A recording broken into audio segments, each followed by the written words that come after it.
আসসালামু আলাইকুম দর্শক। ভারত বাংলাদেশ সম্পর্ক চরম অবনতিশীল, এটার বলার অপেক্ষা রাখে না। প্রতি মুহূর্তেই মানে দিনকে দিন এটা অবনতি থেকে অবনতিতে যাচ্ছে এবং বাংলাদেশের দিক থেকে উদ্বেগ জানানো হচ্ছে, উৎকণ্ঠা জানানো হচ্ছে, কিছু কিছু ব্যবস্থা নেওয়া হচ্ছে ভারতের দিক থেকেও লাগাতার।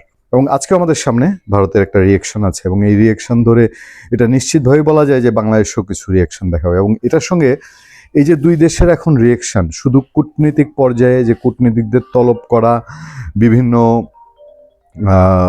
বা কূটনৈতিক চেইনে জবাব দেয়া, চিঠি দেয়া, সেই পর্যায়ে নাই।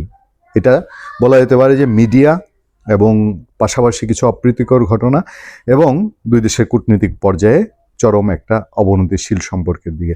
আমরা ছোট্ট করে আগে একটু নজর দেই ভারত আজ কি বলছে তার কথার দিকে। বাংলাদেশের পরিস্থিতি পর্যবেক্ষণ করা হচ্ছে জানিয়ে ভারতের পররাষ্ট্র মন্ত্রণালয় সাম্প্রতিক বিভিন্ন ঘটনাকে উদ্বেগজনক বলে উল্লেখ করেছে। স্থানীয় সময় শুক্রবার ২৬ ডিসেম্বর নিয়মিত ব্রিফিংয়ে ভারতের পররাষ্ট্র মন্ত্রণালয়ের মুখপাত্র রণধীর জয়সওয়াল বলছেন, এসব ঘটনাকে মিডিয়ার বাড়াবাড়ি বা রাজনৈতিক সহিংসতা বলে উড়িয়ে দেয়া যাবে না। খবর টাইমস অফ ইন্ডিয়ার। দেখেন, বাংলাদেশের বিভিন্ন মিশনে ওখানে হামলার অভিযোগ উঠেছে এবং ভারত বলছে যে এটা মিডিয়ার তৈরি না, মানে এগুলো মিডিয়ার তৈরি। বাংলাদেশে যখন মিডিয়ায় খবর আসছে, আবার ভারতের দিক দিয়ে যখন কোনো ঘটনার এরকম ঘটছে তখন তারা বলছে যে এটা মিডিয়া বা রাজনৈতিক সহিংসতা বলে উড়িয়ে দেওয়া যাবে না।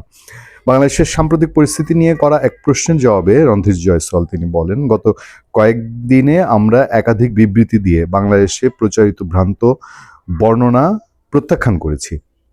মানে দুই দেশের সম্পর্কে যখন অবনতি হয় তখন এক দল বোধহয় আরেক দলের দিকে এভাবেই তারা অ্যাটিটিউড করে এক দেশ আরেক দেশের সাথে। রণধীর জয়সওয়াল বলেন, বাংলাদেশের সাম্প্রতিক ঘটনাবলী সম্পর্কে আমরা অবগত এবং পরিস্থিতি নিবিড়ভাবে পর্যবেক্ষণ করছি। ভারতের পররাষ্ট্র মন্ত্রণালয়ের মুখপাত্র আরও বলেন, বাংলাদেশে হিন্দু, খ্রিস্টান ও বৌদ্ধ সহ সংখ্যালঘুদের বিরুদ্ধে যে নিরবিচ্ছিন্ন বিদ্বেষ চলছে তা গভীর উদ্বেগের বিষয়। আমরা ময়মনসিংহে এক হিন্দু যুবকের সাম্প্রতিক নৃশংস হত্যাকাণ্ডের তীব্র নিন্দা জানাই এবং এই ঘটনার সঙ্গে জড়িতদের দ্রুত আইনের আওতায় আনার প্রত্যাশা করি। ময়মনসিংহের সেই দীপুচন্দ্র দাস, তার ঘটনাটি একেবারে তুলকালাম পরিস্থিতি তৈরি করেছে।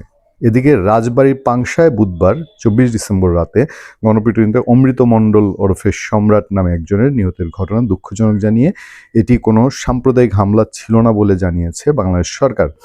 বৃহস্পতিবার অন্তর্বর্তী সরকারের বিবৃতিতে বলা হয়, রাজবাড়ির পাংশা থানাধীন এলাকায় বুধবার রাতে সংঘটিত একটি দুঃখজনক হত্যাকাণ্ডকে কেন্দ্র করে সামাজিক যোগাযোগ মাধ্যম ও বিভিন্ন সংবাদ মাধ্যম বিভ্রান্তিকর তথ্য ছড়ানোর বিষয়টি সরকারের নজরে এসছে।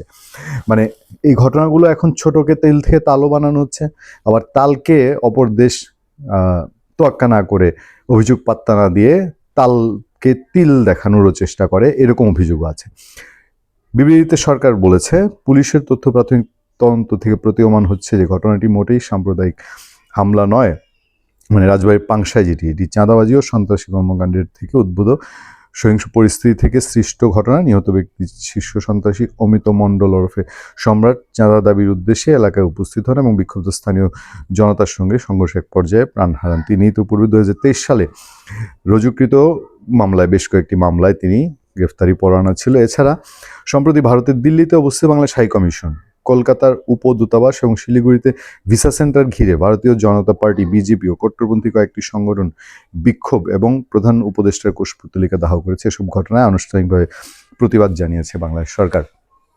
তার মানে বিন্দু বিন্দু করে ঘটনা একটার পর একটা ঘটনা ঘটেই যাচ্ছে এবং এর পরিপ্রেক্ষিতে বাংলাদেশ ভারত ভিসা যোগাযোগটাও সেটা বলা যায় যে একেবারে প্রায় বন্ধের শামিল।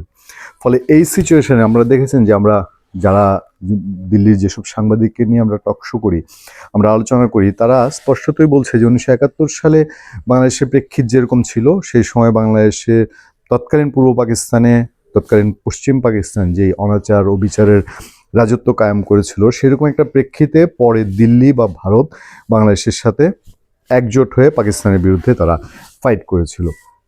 এই সাম্প্রতিক সময়ে এই ধরনের ঘটনাগুলোকে তারা মিন করছে ওই ৭১ সালের মতো করে, যে ওই সময়ের মতো এগুলো দিনকে দিন বাড়ছে, এগুলো বাড়তে থাকলে তাদের দেখার দৃষ্টিভঙ্গি পরিবর্তন হবে। ভারতের রণধীর জয়সওয়ালের বিবৃতি দেখেছেন যে তারা নিবিড়ভাবে পর্যবেক্ষণ করছেন বলতে তারা কি বোঝাতে চাচ্ছেন? এটা কি এমন কোনো সিচুয়েশন যে একটার পর একটা কড়া বার্তা দেওয়া হচ্ছে, তারপরে ভিন্ন কোনো আঙ্গিক? আমরা এর আগে তো অনেকগুলো আলোচনায় বলেছি যে বাংলাদেশের বিশেষ করে লালমনিরহাট বর্ডার ধরে ভারত গ্যারিসন প্রতিষ্ঠা করেছে, তার সেদিকে চিকেন নেকের নিরাপত্তা বিশ্লেষণের কথাটি মাথায় রেখে সে পুরো এলাকাটিতে একটি নিরাপত্তা জাল তৈরি করেছে, এবং এমন সময় এই নিরাপত্তা জাল তারা তৈরি করেছে যখন বাংলাদেশের ভেতর থেকে চিকেন নেক সম্পর্কে বিভিন্ন স্লোগান দেওয়া হয়েছে, বিভিন্ন উস্কানিমূলক কথাও বলা হয়েছে।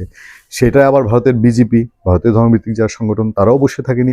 তারাও বাংলাদেশের এই গোষ্ঠীটা খেপে যায় এ ধরনের আরও কার্যক্রম, মানে দুই পক্ষই ওই যে বলে যে এক হাতে তালি বাজে না, দুই হাতে তালি বাজার মতন একটা সিচুয়েশন তৈরি করে দুই দেশের মানুষের আন্তঃযোগাযোগ, তাদের সাংস্কৃতিক বিনিময়, তাদের অর্থনৈতিক বিনিময়, তাদের ব্যবসা বাণিজ্য সব কিছুই হঠাৎ করে যেন একটা মুখ থুবড়ে পড়ার মতন অবস্থা। এবং এসব দেখে বিশ্বের অন্যান্য যে শক্তিধর রাষ্ট্রগুলো তারাও বারবার বলছে যে বাংলাদেশ ভারতের মধ্যে এই সম্পর্ক হওয়া উচিত না। আমরা বলছিলাম যে এর পেছনে কি শুধু বাংলাদেশ ভারত, নাকি আরও তৃতীয় কেউ খেলছে? ভালো থাকবেন, সুস্থ থাকবেন। আপনাদের সাথে আমি আতিক রহমান, পূর্ণিয়া।